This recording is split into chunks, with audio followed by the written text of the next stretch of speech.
Welcome to Exiles, a Gospel of Mark podcast. We're coming to you from Grace Church in Erie, Pennsylvania, where we're taking what we learned about ancient truths and the person of Jesus into our everyday life. You can check out whoisgrace.com/Mark for the sermon and resources we're using for our conversation. Thanks for joining us today as we wrap up season 5, our final season. In this section of Mark, the end is just the beginning. We're going to pick up where we left off in this greatest of stories, following Jesus through his final days in Jerusalem, learning alongside the disciples that his blood must be poured out for many, and that the good news of his resurrection must be proclaimed to the whole world. Mm-hmm. Hello, everybody. Hello, Danielle. Welcome back. Hello. Thank you. Do you have that memorized by now, by the way? That whole No, not spiel? really. No? Parts of it, Okay. but not. No, but yeah. she's got that voice, that Not flow, really. that She's still got Yeah. it. Exiles Podcast. A couple more times, and we'll be done. You probably make money off your voice. Maybe. You never know. Hey, okay. So I thought Yes. we're going to talk a little bit about being embedded influencers today. So I thought we could introduce ourselves and share our favorite thing or couple of things about the Erie area. Yeah. Oh, fascinating. Yeah. Whoever wants to go. I have one. Yeah, great. Go. I'm ready. Hi, my name is Sarah. Hello. Hello. Hi. For me, it's the snow. It's the snow drama. Love it. You love it. I love You it. love the It's drama. a snow drama? Yeah. So I was born and raised in Dayton, Ohio. I've actually lived here longer now than I did there, but that doesn't matter. We didn't get snow like this, like Erie does. Like this. Yeah. And I moved to Erie because my best friend and I met in junior high, and she was originally from here, and she moved to Dayton, and we became friends, and then she moved back. So I was coming to Erie all the time to visit, and I thought the snow was just incredible. And so when I moved here, I was so pumped. Well, what I've discovered is there's a lot of drama in this, with like a lot of snow, Yeah. and I really love it. I love the snow drama. Great. As in, it's going to snow today, it's going to snow Yeah. tomorrow, everyone's going to freak out, everyone's not going to freak and out. like the news makes a big deal about it, and the is town true. makes a big deal about it, and there's like a lot of activity in Erie when it snows. I think, like, Yeah, for sure. ice fishing, and it's just like a different world. Presque Isle's totally different. Like, I don't know. I have always been fascinated by Erie snow. And even after this winter, Yes, you still, yes, it's one of your favorites? Absolutely. Wow. I Great. love that stuff. Snow is not one of my favorites. Until I was worried my deck was going to collapse, and then Oh, yeah, that's real. I was like, okay, this isn't fun anymore. And then people were getting stuck everywhere, and it was then it wasn't. yeah. fun. But that's the drama. But that's the drama. Yeah. You Keeps can it only go exciting so around. far, and then I'm like, okay, Yeah. And there was extra drama this year. Yeah, there was. extra. Let's see. Yeah, my favorite is not the snow. The summers are freaking perfect. No. Let's see, my name is Mike, one of the pastors here. We've been here for this summer will be 5 years. That's it. Doesn't it feel longer? Oh, you got tricked. You moved here in the summer.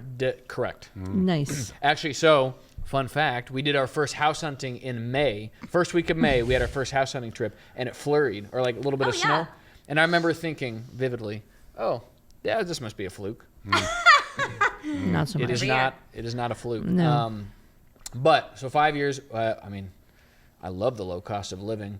But yeah. what I That's like real. the most about Erie is I don't know if we're a big town or a small city, or I love our size. Yeah. We're big enough that we got Presque Isle, we have Waldemere, we have AAA hockey and baseball, and we're big enough to have things. We're also close enough for the really big things. We're 2 hours away from the airports and the sports teams, but we're not so big. I was in Orlando at the beginning of March.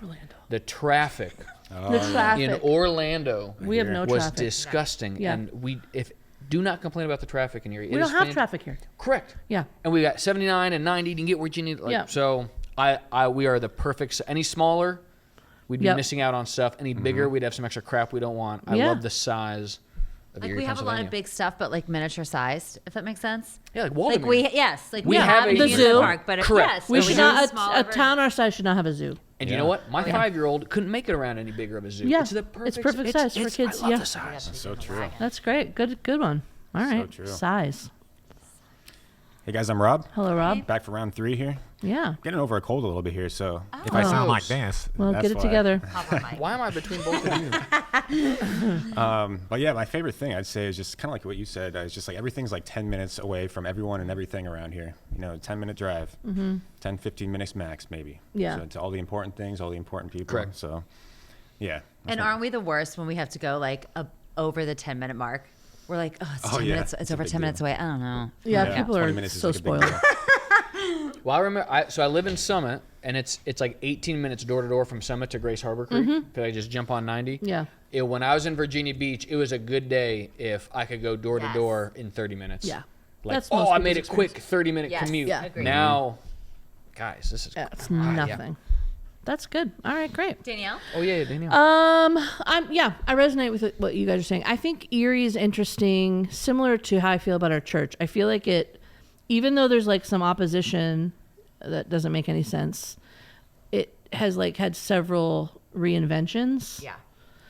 So, and I think we're on the cusp of another one. So that's kind of cool. And again, I think it has to do with the size. We're not too big where it's like multi-billion-dollar expansion stuff, and we're not too small that we can't handle the changes and whatever. Yeah. So I kind of appreciate, I feel like even though we have our issues, there is like a core of people that are kind of like leaning forward, which I think is kind of cool. Agreed. Yeah, I love the size. I think it's like perfect. And we do keep like advancing, Yeah, I think so. like every generation. It's just it's just a little tumultuous sometimes. That's fun. But we're here, guys. This is where we are. So it's where we find ourselves. Okay, so This is where we find ourselves. yeah. So Pastor Sarah preached out of Mark 15, 42 to 47. This is the story around Joseph of Arimathea. And she opened up with just kind of reminding everybody about Awake the Lake and our mission statement, following Jesus as we live out God's story every day, everywhere, and our Dream to Several roles. And she circled in on this one, embedded influencer, just to get us all on the same page again. The definition of that is, I understand how God has purposefully gifted and positioned me to multiply his work in the world. Mike, because you're in the room, do you remember why we chose embedded influencer as one of the roles? Do you remember the local predicament? I was trying to think. I'm not trying to put you on the spot. I was trying to think of it. I remember. Yeah, when we were in that big room coming Yeah. up with it. Yeah, we were just talking about.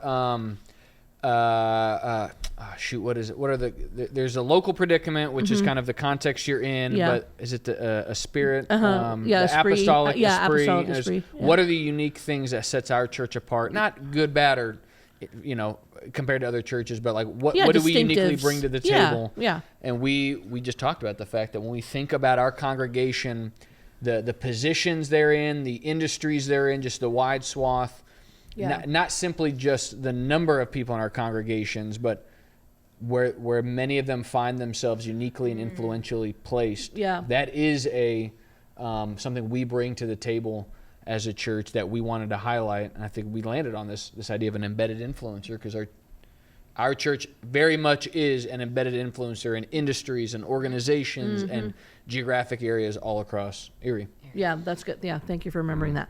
That was a really cool, now that you're reminding me, that was a really cool moment just to be able to recognize, like, oh, wow.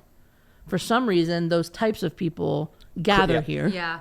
So what is our responsibility then? Right. And so that became like a really cool.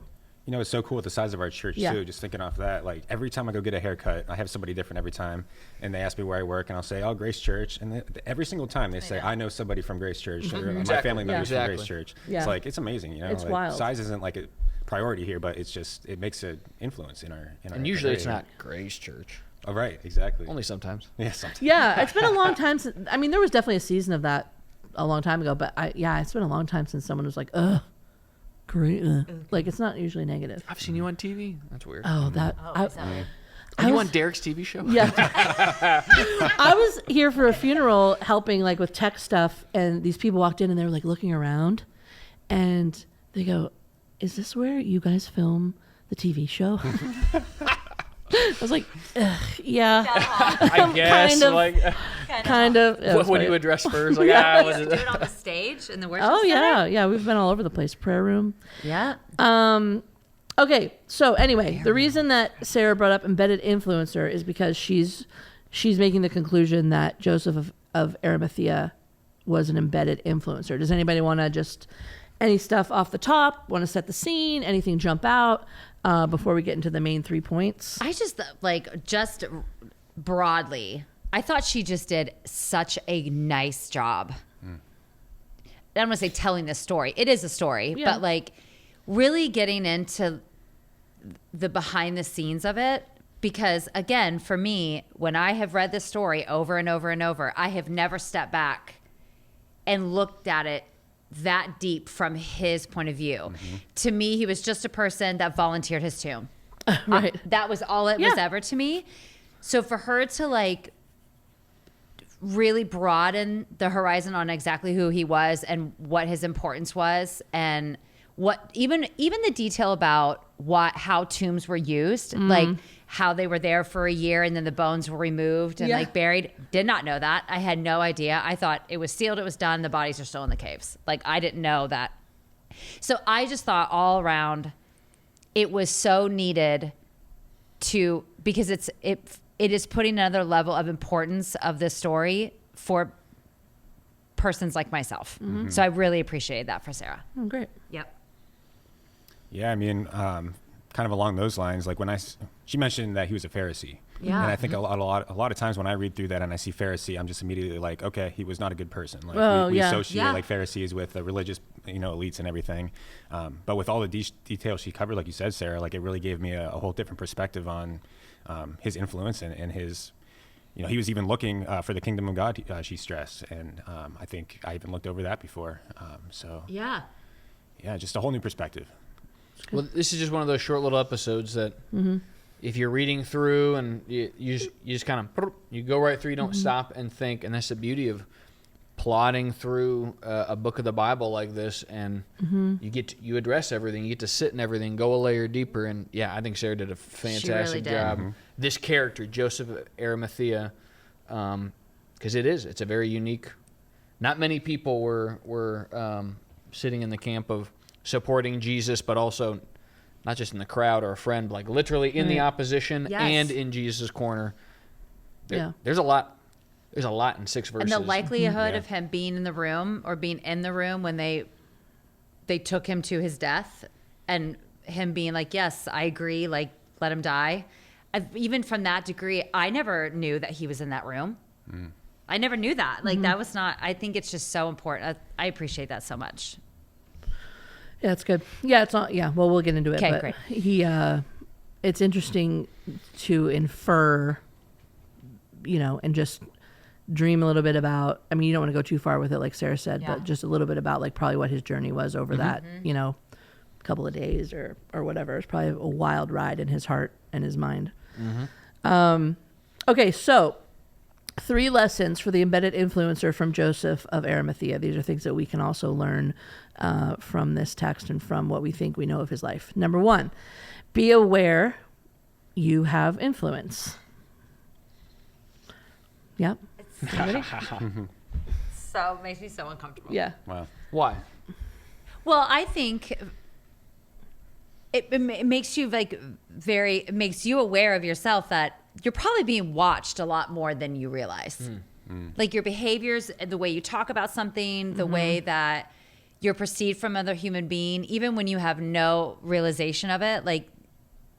I think people, when they realize you're a follower of Christ, even, you're being viewed very differently. And so it kind of just makes you just really self-aware. Yeah. Sometimes that is always comfortable.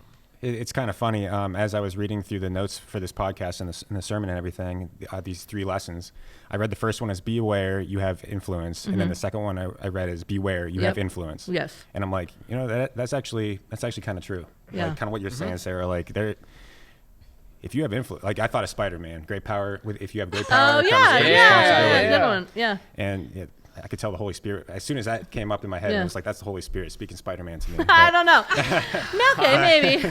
Yeah, that's Use funny. any tool he can. It's true. But It's for true. real though, I was thinking along those lines, Sarah. Yeah. Like, if we're not, I felt some fear come over me. If I'm not in line with God's word or His will, with His influence for my life, I can actually cause some damage to myself or other people intentionally. Sure. Or, unintentionally. But, yeah, just something. I don't know. I was thinking through that too. Yeah. But. And it's sure, like, Joseph of Arimathea was a Pharisee, so yeah, of course he had influence. Like, I'm a pastor, of course, Mike, you have influence. Sure. Like, okay, yeah. But everybody has influence. That's not just for a small subset of people. Even if, everybody might not be an influencer. And that was one of the big hang-ups when we were talking about, do we want to go with embedded influencer because of the way that word influencer has just been twisted. Like, so no, not everybody's an influencer. Not everybody is going to get up in front of crowds and be the face of the place and all the things. But everybody has influence with someone in some setting. And I think some people need to come to terms with the fact that they have influence, and then with that power, great, small, whatever it might be, comes responsibility to steward that influence well. Yeah, that's good. And to represent Jesus well. Yeah. It's rare to find a person who is truly invisible walking through the world. Correct. Like we all Somebody have is seeing you. Yeah, somebody's seeing you somehow. Right. Yes. And if you need help, you borrow Dax, probably borrow your kids. Oh, 100%. Like you spend too much time with a kid, all of a sudden they're talking like you, and you're like, stop talking like that. And you're like, Where'd you learn that? You're not supposed to say that. Yeah. Who said Crap. crap. School. Oh, must have been school. Yeah. That's right. That's school The Christian influencer, school yeah. that they go to. Yeah. I thought it was cool too. And again, it's this awareness thing, but that Joseph, he knew enough about himself and about his position that he didn't probably hesitate well, it doesn't seem like he hesitated very long to go talk to Pilate, because Pilate was like, he's dead already? Like, he didn't even believe it. He was like, oh, okay. Like, so he didn't waste any time, it seems like to me, to just go use that influence. If I go talk to him right now, I know I can get the body. It doesn't say like, oh, he trepidatiously went to Pilate, like after thinking about it for 5 days and blah, blah, blah. Like, seems like it was a pretty action-oriented, like, decision. So he must have had some sort of confidence in his influence governmentally. Confidence or conviction. Or conviction, So sure. again, Sure. if you extrapolate a little bit, and we don't want to fill in too many holes, but so if he is in the Sanhedrin there, and he is, whether he is, overtly voting for Jesus to be condemned to die, or just not saying anything in opposite, he is a part of that, and that's kind of what the Bible says. So that's, the early hours of Friday, I don't know, 6, 10, 12 hours, he's watching everything unfold. Yep. Like, imagine the guilt that's racking him. Ugh. Imagine that, because he is the veil of everything. so he must be like, oh my goodness, I'm a part of this. What inspired him to then go, the least I can do now is go get his body? Like, oh, that must not have, him and Peter must have been going through it. Oh my gosh. Yep. All right, so on to the next. You're kind of getting into there, but so first one, be aware, you have influence. Second is beware, you are influenced. And this goes to his, not speaking up. We don't know why. Pressure, comfort, could have been power, fear. Oh, I don't need to worry about it. Everything will work out. Yeah, who knows? It's Jesus. Like, okay, if he is the Son of of God, then he'll figure this out. And why would I need to put my reputation on the line if he's just going to turn this around? Oh, crap. He healed all these people. It'll be fine. Who knows?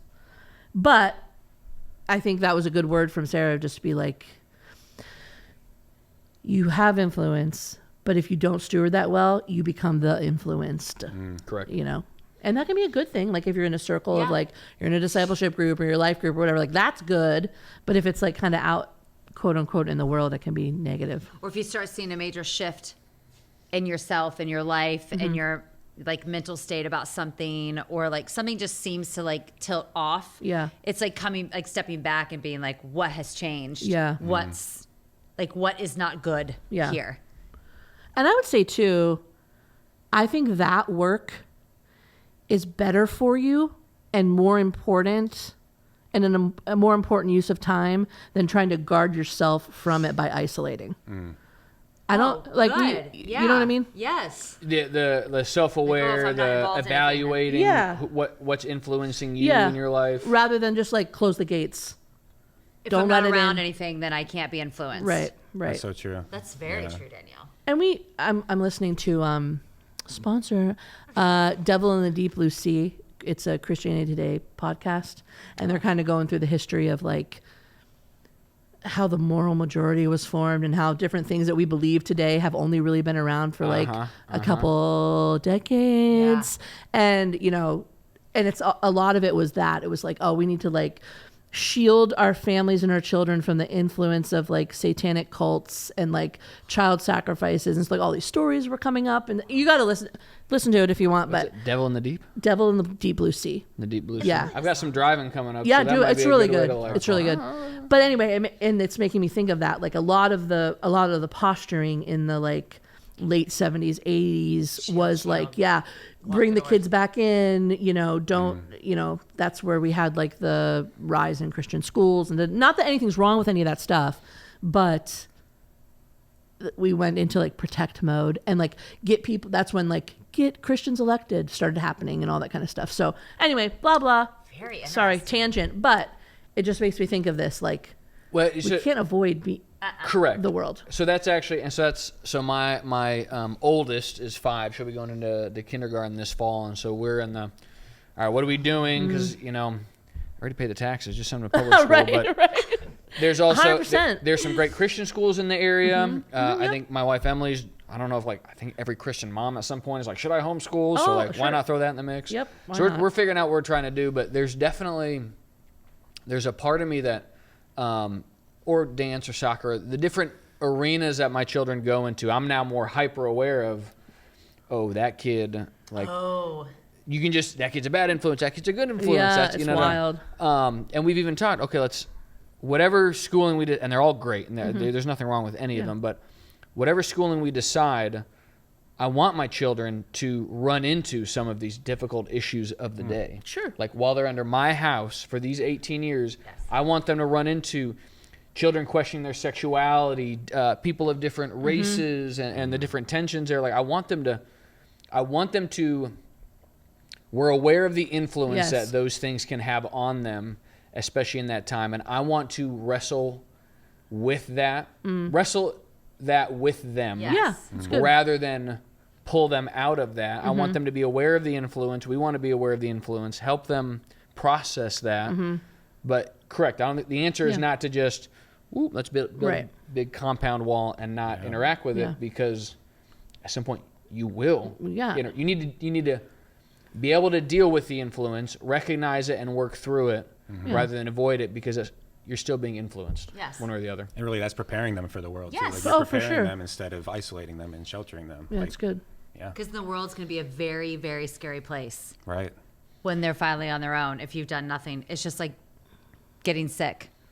Like if you're never exposed too much to hand like sanitizer. you actually can Yeah, get that's good. it's the But same. then, and that's not just for children. I think that's for. it's I for- think the it's point for is that's adults. for Yeah. us. Like, we are being influenced. We need to have the self-awareness to evaluate it, to work through it, and to selectively choose what are the things we're allowing to influence, to disciple us, and what are the things that we're gonna stand against or avoid or whatever that is. Yeah. I was talking to David Whiting this past week, and he's a guy that helps churches with stewardship and things like that. He's really great, big family man. You know, he was explaining like the main prayers of their life are like that their kids would love Jesus, love the church, and love their parents.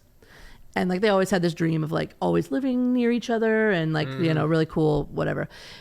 He was telling us a story about how they had rules in their house, and one of the rules was like you're not going to date further. They have 2 daughters. You're not going to date anybody until you're 18.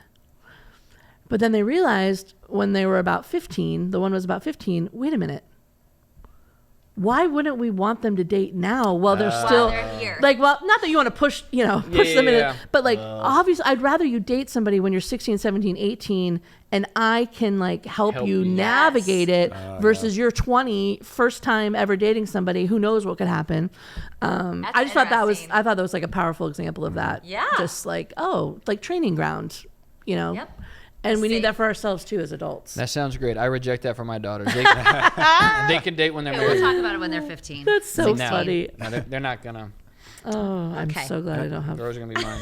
a daughter. All right. Anything else about influence?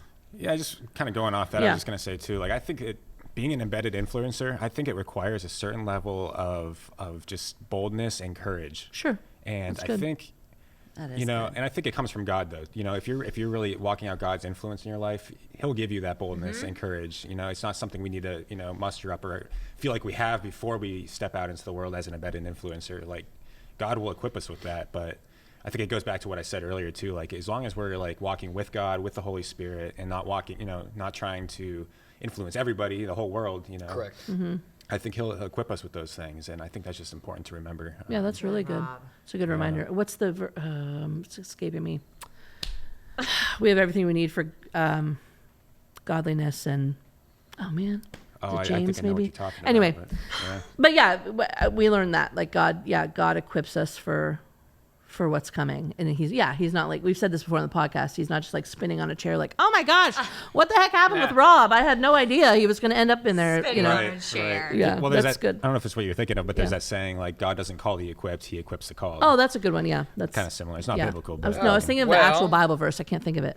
Look at that. Didn't he just walk us right into the third point? Yeah, Oh, there we yeah. go. Look at that. Be Well done, Rob. prepared. Yeah, God will call you out. What does this look like? This is where Pastor Sarah used the example of Jonah. Which, by the way, sorry for the tangent. I'm in a weird mood Let's today. do I love it. it. Did you guys see before the digital fast, obviously, the like whale that swallowed the kayaker? Yes. Oh, yeah. Yes. I was did like, not see okay. this. No. This can happen. Yeah, that but he real? spit him right Yeah. out. Yeah, It wasn't AI. He This was is not an AI kayaking video. or Yeah, it was surfing or kayaking. Brazil. something. It was in Brazil. Yeah. So it was I an don't think he actual meant to Jonah. swallow him. Nope. I think it was like he was coming up for, because it's one of those whales that doesn't eat. Well, they eat the plankton out Yeah. of it. Or And they he just open their spit mouth him like, and like... right back. He went Yeah, in you and just- then he went out. Yeah. Oh my God. And then again, he's just like... The dad's "Whoa." recording it. The dad was like, like it wasn't even And then enough. he went over and got him really Oh my fast. gosh. Anyway, Proof. I was like, it my can bad. happen. it can happen, guys. Although that would be so small. Like, imagine. Could you even... They yeah. interviewed him. They ended up interviewing him or something. And it was, I only watched it for like a split second. I didn't get to finish it, but he said it all happened so fast. Oh, I bet. Like he didn't even have like a chance to really realize like what had happened. Well, Jonah did. Jonah did. Jonah knew. Jonah had it coming. Jonah took his time in there. Yeah, so thoughts about this. God calling you out and being prepared. And Rob, I think your point was good too. I think Sarah's just like laughing and giggling over here, so... She's not must ready. be. She wasn't ready for this question. She's not ready for like- it's for like in a- being called out. being called out. It's like in a group when someone asks a question, you don't want to like, don't make a noise, don't move, because then everyone goes... Yeah. I mean, it's usually, I feel like when this happens, you're always in a, not always, but most of the time you're in a space where you do not feel equipped and or it makes you very uncomfortable or scared. It's just, he has a tendency to, he loves to meet you right when you're uncomfortable. Like he's like, you're going to get the best out of this right now if I take you now. And what I see the other day, it was an Instagram meme and it says something like, God grabbed my hand and we've been running and we haven't even stopped for water. Like, and it's just like, it's so real because he takes you and you're off you go and there's no, and it's just a whirlwind sometimes. So that's why I was giggling. Yeah.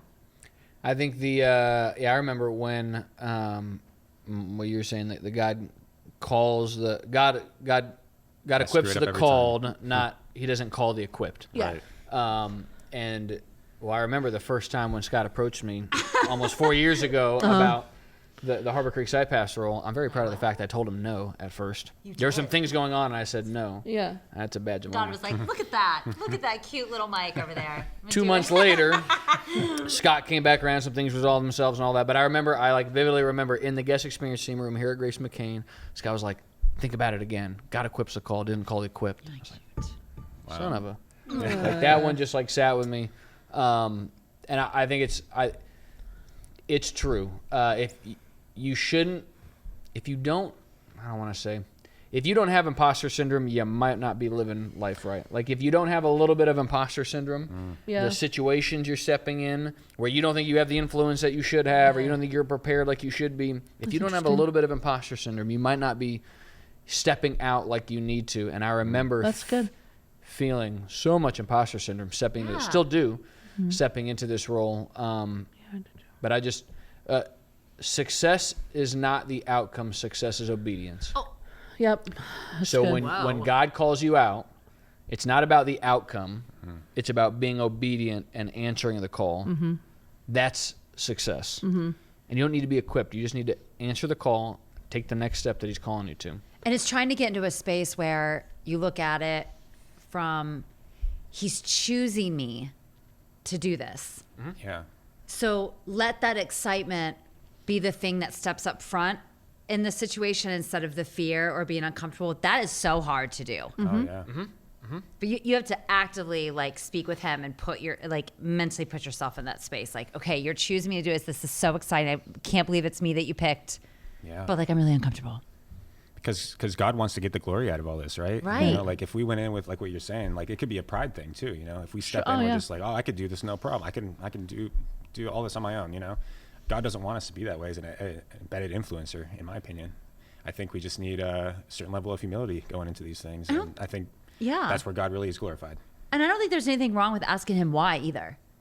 Correct. Why am I in this room? Why am I in this meeting? Why am I on this phone call? Why am I in this conversation? Why? Like, I don't understand why I'm here.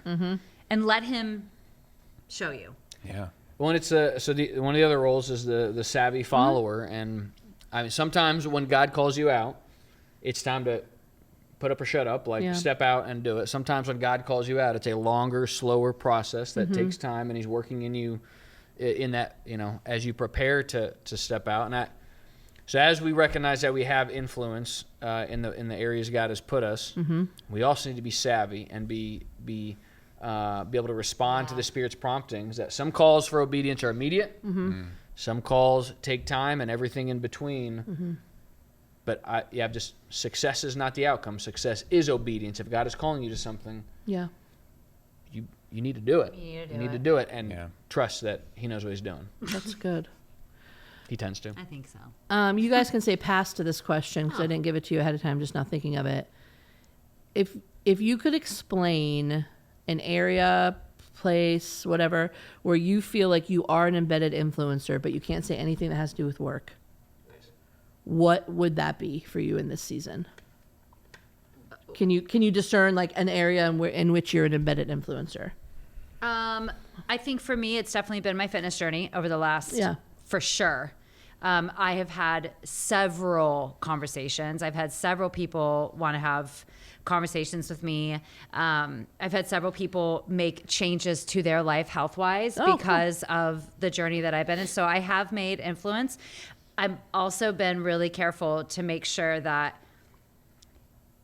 like Jesus is front and center with it though. Like I didn't do this journey by myself. Like the body I was given and the endurance I was given did not come from me. Yeah, that's good. So like the conversations, the journey that I've been on has opened a lot of conversations for people. And I think it'd be easy for me to very easily be like, I did it. Sure, yeah. You know, and I've had to like pull in and really make sure I'm honed in on him at all times. So for me, yes, Well, that's a good example. That's been huge. That's huge. That's good. Robert? Yeah, outside of my role here at Grace, I also lead with the youth, and the youth program is amazing. And just having that influence there, it's just this year actually I was promoted to the site coordinator role, so I have a little bit more influence there where I can make some decisions on behalf of the program at the McCain location. And I don't know, it's just really like you were saying, Mike. When I first stepped into that, I was like, I'm not ready for this. I can't do this. I'm not equipped for this right now. But I just really felt deep down that like God wanted me to step into it, and I could just really see the fruit of that since I stepped into it. That's cool. So great. Even seeing those kids worship now, like even a year ago during our worship time, these kids were standing there and talking so much. And, we made some tweaks, and now they're like hands raised. Like now there's a whole section of them on Sundays. What's that? Now there's the whole section of the youth on is that Sunday growing mornings. Now? Good. Oh, I think so. Yeah. Good. Yeah. Yep. That's cool. That's a good example. Yeah, so rewarding. So that's great. So for me, so I've started to play rugby. If you're watching the video, I got a nice shiner. It's fantastic. But I told Emily, and I doubt any of them are going to listen. Does someone have to pick you up by your shorts? Are you in that thing? Is that rugby? No. Where they have to like lift each other up? that is a thing. I'm not one of those guys. Okay, well, sorry. I don't know. I've only been doing this for a couple months. That was amazing, Danielle. Sorry, I just thought I'm like rugby. I couldn't place it. And I was like, oh and they throw the yes, ball. I love that so much. yes, the thighs. Yes. Yeah, It is it's short intimidating. shorts. I love it though. Great. Yeah. Oh, man. I told Emily I don't miss the Marine Corps, but I do miss Marines. I was like, I need to find some people who Yeah, that's a great, Mike. drink and cuss and fight. So I found them. But number 2. so I started in January, and so I had my first game last week, and I kind of kept like the pastor thing under the Sure. I wasn't gonna hide it, but I wasn't gonna Yeah, you don't have to leave. come it out all with the it. time. Yeah. And in any case, so we were driving down to Pittsburgh, and so a guy jumps in my truck, and we're like driving down, and I was like, this is clearing it. Hey, what do you do? Well, I'm a pastor. Whoa. And like from there, and before you know it, then he like calls me Pastor Mike. And everyone's like, "Wait a minute, are you really?" And I'm like, "Yeah, but you can call me Mike." And all the things. But you're having such good conversations, though. I've had more gospel conversations with people who aren't Christians in the last week than I've had in the last year. Yeah. Sweet. Because this whole following Jesus, live, work, learn, and play. I was like, well, live, my neighborhood. Yeah. Work, okay, I'm at church, check. But I was like, play, like what am I doing? Where am I intentionally stepping into places where the gospel isn't necessarily shining? And that's where you go. And I want to have fun, and I want to. Yeah. And so, I've just reckoned literally. And by the end of the day, one guy was like, "Hey, I have like a faith question. Can I ask you?" And I'm like, Wow. "All right, this happened quickly." wow. So, and the cool thing was, well, I didn't suck. Like it was after. I mean, but honestly, yeah. like No, I 'cause that could listened. be, yeah. I was humble. I Good. made a couple of not bad plays, and so like if Good. I'd come in as some pansy on the rugby field, and then is that appropriate? Is it, you know what I'm saying though? Like I would have ruined my witness. And I've taken a shot to the face. It's great. This Wow, is they're great. laughing pretty. But that was I'm very much aware that I now have influence. I represent Jesus very, very uniquely in this sphere. Because stereotypically, my gosh. when you think of rugby, you don't think of a pastor playing, right? So I think No. it's just. yeah, that's great. I think this is great. So I've influence as a pastor in like my role and for my congregation, but I definitely felt like where am I having an influence outside of the Christian circle? Yeah, it's great. And I sought it out, and I got it, and it's a heck of a lot of fun. Keep oh telling my us stories, goodness, please. like it is. Yeah. I got That you have. out. I thought I cracked a rib at one point, Yeah. but I geez. think it's just bruised. But it hurt. It's so good. Yeah. It's a manly so fun. sport. That's Good great. If anybody wants to play rugby, let me know. Hit me Oh up. wow! Join the Just club. don't be weird. Just don't ruin be weird. your little circle. Mine is my it's my neighborhood for sure, and the reason I bring that up is because it's just so opposite of my personality. Like I feel like, and this is I've been on a journey with this, so I understand. But like selfishly, it's like when I open the door of my house, my whole body just like shuts down. It's like I need like a neutral space to like recharge. And even, anyway, and you don't really get that if you have kids even. So like it's like, oh, where am I finding this space? Cause I just become a worse and worse person the less of those like off times I get. So Recharge. yeah, no recharge, but I've found a way to like recharge kind of with the people in the neighborhood. Like anyway, Great. and some of them are challenging, and it'll be that way for a while. But there's a couple that we're like super close to, and a lot of it has to do just I think with the accountability of even doing this podcast and like talking about them. And I don't want them to ever feel like objects to us or whatever. But I feel like we have like a real community building, which is really cool. And so I see them like reaching out, like if they had a health scare with their dad and like stuff. So. Yeah. I feel like that relationship is moving forward, and for me, it seems so small probably for most people who like live in neighborhoods and whatever, but like for me to like switch that around, it had to have been God. Yeah. Because I wouldn't have with my own will been like, I'll sit on the front porch, it's fine. Or, yes, your kid can come over and play for 2 hours. Like that's just not my... It's a mindset shift. Yeah, it really is. It really is. And to know that, God can use... really any of those moments Correct. has been like life-changing for me. And that is very real. You have been talking about your neighborhood for quite a while, and the journey has always progressed, Yeah. and you've always given credit where credit is due in regards to this was not my power, but you've allowed it to like be worked through you, which is that's real and good for you. Yes. Thanks. So any other like closing thoughts before we do closing thoughts, just want to say, like, for you guys listening, that was like a real quick thing, but like I think it's a good practice, and Pastor Sarah talks about this, like just ask yourself or ask the people around you, do you see like where I'm living this out, like where God might be placing me? Obviously, like Sarah said, you can always ask God that question, but like just do some work to figure out, like I had to do the same thing, like what am I just like skating through and taking for granted and kind of like, you know, That's on good. autopilot. So that would be my encouragement for you guys to definitely do that same work. Any concluding thoughts from you guys? I don't think so. Oh, wow. Covered it, huh? Look at us. Any burning one-liners no one got to get out? Hey, come on, Rob. You got a whole, like, you got notes there. You're the... I could be here all day. I have questions and everything, but Right. I don't want to. No, that's all right. People got things to do, places to be. Okay, wow. Ironically, if any of us is closest to an influencer as understood in today's culture, it would be Rob with all the social media. Oh. And he runs... Oh. You're basically, with like the church's social media, Oh. you're basically an influencer. You are an influencer. Oh, yeah. Oh, wow. In a lot of ways, I guess you could say that. Yeah. famous. Wow. I don't know about famous. I don't know about No, famous. it's got to go Yeah. viral.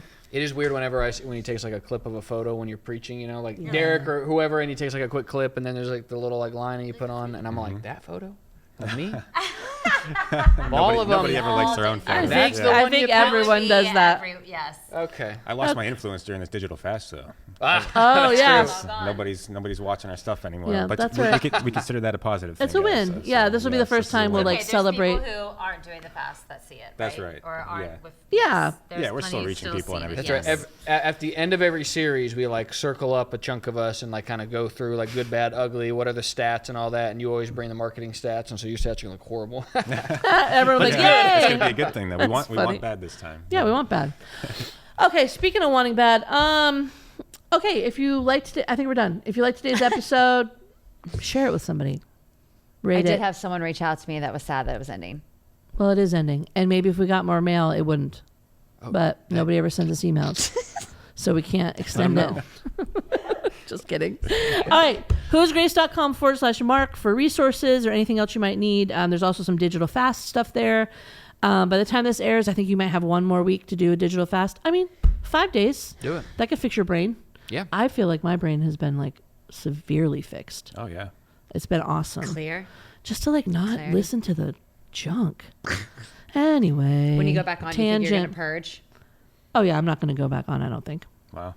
Do it, girl. I don't think I'm going to. You'll know. Anyway. You'll know when that. Guys. Yep. Bye. Thank you. Bye. Bye.